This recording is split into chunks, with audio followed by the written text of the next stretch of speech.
Hey, what's up, y'all? Classic Kev back with another episode. Y'all, honestly, it's probably the most important episode yet. All right, y'all. So you're definitely going to want to stay to the end of this video because some big crypto news just broke this morning, guys. I mean, this is crazy. These stories just came out back to back. So let's get straight into it, guys. I mean, this is the biggest story I've seen in a minute. Guys, Yahoo Finance, Nasdaq starts crypto custody service for institutional clients. Let's read that again. The Nasdaq starts crypto custody service for institutional clients. This was posted today, guys. Check it out. The demand among institutional investors for engaging in digital assets has increased in recent years, and Nasdaq is well positioned to accelerate broader adoption and drive sustainable growth. Guys, the Nasdaq, I mean, you cannot make this up, guys. Nasdaq, the second largest U.S. stock market operator, released a cryptocurrency custody service as it aims to cash in on the demand for institutional crypto investors, according to a press release. Guys, check it out. The Nasdaq to launch institutional Bitcoin crypto custody service. This was posted today. This is today. The Nasdaq is seeking to offer custody service to institutions dipping their toes in cryptocurrency. So again, guys, this is if you follow this channel, thank you so much because you guys are actually smart. That you guys have seen that the fake news that we see flooding these markets, fear, uncertainty, and doubt, that they're constantly putting negative headlines so that they can get the cost of these assets down. Again, the price is fake. I mean, guys, this should be headline news. Markets should be going wild. So let's go ahead, guys. Let's go look at the crypto markets and let's see how they're reacting to the Nasdaq telling you they're embracing this technology. Let's go see, guys. Bitcoin down almost 1% on the day, 11% of the week, sitting at 18,000.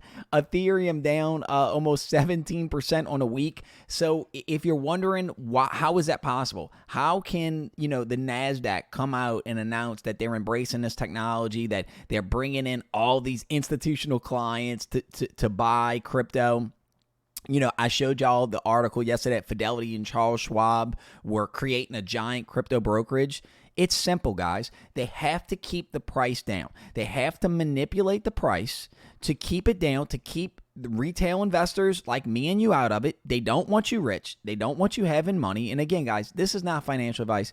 I'm not a financial advisor. I'm not trying to tell y'all to buy Bitcoin or buy crypto. I'm just personally telling you what I'm doing. And frankly, guys, I think it's kind of disgusting what they're doing. And at the end of the day, think about it, guys, Bitcoin came out in 2009. What if just say every American bought one Bitcoin? Do you think the powers that be want that? Do you think the central banking system wants a bunch of rich people running around? Then nobody's got jobs. Then nobody is going to pay taxes. I know that seems crazy, but what else can it be, guys? Because we constantly see this rhetoric on TV that Bitcoin's, whether it's bad for the environment. I've heard a narrative that Bitcoin is like a beanie baby. I've heard Bitcoin's going to zero. It's a fad. It's a fake internet money. Then, on one hand, you see that narrative from the talking heads on TV. And then when you look at what's happening behind the scenes, BlackRock partnering with Coinbase. And again, guys, if you don't know, who BlackRock is, the largest asset manager in the world with like trillions of dollars of assets. They're embracing this technology. The Nasdaq, Fidelity, Charles Schwab, all opening the doors for crypto. Now, again, guys, for somebody like me and you, it's pretty simple to go buy crypto, whether you're doing it on Coinbase or Robinhood. It's fairly simple to transact and to move a small sum of money. For an institutional level investor, there's a lot more involved in it. There's a lot more involved to move trillions or millions of dollars of assets to buy these. So the system is still being put in place to allow this to happen. So what we are seeing is these institutions saying, hey, we don't want this stuff to take off too soon, too fast. We want to control it because we want to buy it all. We can't ban it. I told guys, I've been doing this channel for over a year. Did I not tell you on this channel they can't ban it? They can't ban it. And look, but people in the comments or on Twitter say, oh no, they're going to ban it. Oh, Biden's going to do this. Biden's going to do that. And look, the Nasdaq is now embracing it. So again, guys, and that's not the only big news of the day, guys. Not the only big news of the day. Check this out, guys. You can't make this up. This is posted today, guys, September 20th. MicroStrategy acquires an additional 301 Bitcoins and now holds 130,000 Bitcoin in total. So Michael Saylor tweeted this, guys, the CEO or the former CEO of MicroStrategy. MicroStrategy has purchased an additional 301 Bitcoin for $6 million at an average price of 19,851 Bitcoin. As of 9/19, MicroStrategy holds 130,000 Bitcoins and acquired for $3.98 billion, so almost $4 billion with an average price of $30,000 per Bitcoin. So again, MicroStrategy bought the dip. Michael Saylor's, one of the leaders in Bitcoin. I believe now MicroStrategy holds close to 1% of the entire Bitcoin supply. So guys, if these publicly traded companies and CEOs are spending $4 billion of Bitcoin, ask yourself this. Is this something that you need to at least be looking at least have exposure to? And again, guys, this is not financial advice. I'm not telling you to buy Bitcoin. Go learn about money. Go learn about economics. Go learn about what makes money good and what makes money bad. Go learn about what the Federal Reserve has done to our money. And once you understand these principles, then you'll come to your own conclusion. I won't have to tell you anything. So again, what's happening is that, whether it's MicroStrategies, you're going to see more publicly. And again, I'm the same guy that told you they can't ban this technology a year ago. And look, we're still here. So what I'm telling you is going to happen next is that this MicroStrategy's plan to buy Bitcoin, we're going to start seeing more of that. We're going to start seeing more adoption. We're going to start seeing more publicly traded companies buy it. Not just publicly traded companies, guys. The next thing you're going to start seeing more nation states like El Salvador announce that they're buying Bitcoin crypto. Again, I'll make these videos and you'll see. You're just going to see. But more big news, guys. Let's get into it. Alameda to repay $200 million to bankrupt lender Voyager. This, I guess, is good news, guys, because, me and I know a lot of y'all had a little money in Voyager. Unfortunately, this is the problem with centralized entities, that they're able to do stuff like this. And, the entire Voyager exchange is down. So hopefully this situation gets worked out, guys. And, we're all able to get our money out of Voyager. What a terrible story for crypto right here. And here's some other bad news, guys. SEC claims all of Ethereum falls under the U.S. jurisdiction in a civil complaint against a crypto influencer. The SEC suggested that it believes the U.S. government has jurisdiction over all Ethereum transactions.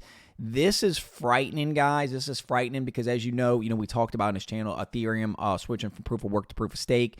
And what the data is showing us that, the nodes that control the staking of Ethereum, it's controlled by 4 institutions. I believe one of them's Coinbase. So essentially, by switching to proof of stake, Ethereum is no longer decentralized. It's actually centralized, and it's just using blockchain technology to create, the NFTs and the DeFi and, these crypto metaverses, all the stuff that we like. But again, another display of the legacy systems, the SEC and the powers that be. They want control of these assets. They spent a lot of time telling us that it's digital fake money and it's beanie babies. Now they seem very hell-bent on having complete control, complete jurisdiction over these assets. And again, guys, we just need to peacefully reject this. Stories like this, I do hold a bunch of Ethereum. I believe it is the chosen one. I believe that what they're going to end up doing with Ethereum, I believe all these Fed coins and these US CBDCs, I believe it's all going to be built on Ethereum. And I think Ethereum is kind of like their chosen network for crypto adoption in the United States and possibly worldwide. So the more I'm in this, guys, the more I'm kind of becoming a Bitcoin maximalist, because of I believe in decentralization. I believe that, we need money that is not subjugated by the SEC or any foreign government or any, our own government. I believe that, our money should just be apolitical, should just be free money with no master, with no CEO, with no board of directors, just free money for the people. That's what I believe, guys. Anyway, so and check out this Yahoo news story, guys. Ethereum price drops 20% as SEC declares control over the network. So again, guys, if you're wondering when these markets are going to rebound, well, we could be in for a long haul, guys, because check this out. The Fed is now expected to keep raising interest rates, then hold them there, CNBC shows. So, again, guys, when they raise interest rates, money becomes harder to come by. And you're seeing by raising interest rates, you're seeing what it's doing to our economy. We're in a recession, and if they raise them any further, it could put us at risk of going into a depression. And that's not what I'm saying, guys. That's what a lot of economists are saying. I do believe that. I do believe that raising interest rates, guys, we've seen the month-to-month numbers change. It went down like barely any. So I don't think... Again, I think that raising interest rates is kind of like, throwing water on a grease fire. I believe that we kind of got ourselves in a really, really tough spot.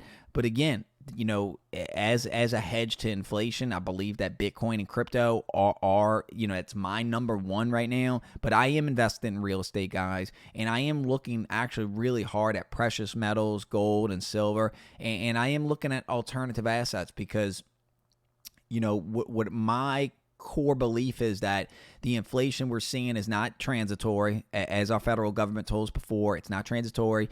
It's actually going to be here to stay, I believe, for a while, and we're going to be in for some turbulent times.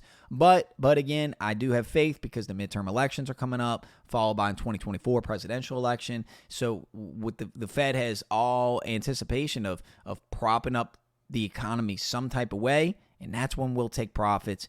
And when we take profits, and again, guys, it's kind of like we're playing for any scenario, because if we see this downturn in real estate keep going on and we see an uptick in crypto or stocks, well, we'll take profits from one, we'll jump into the other.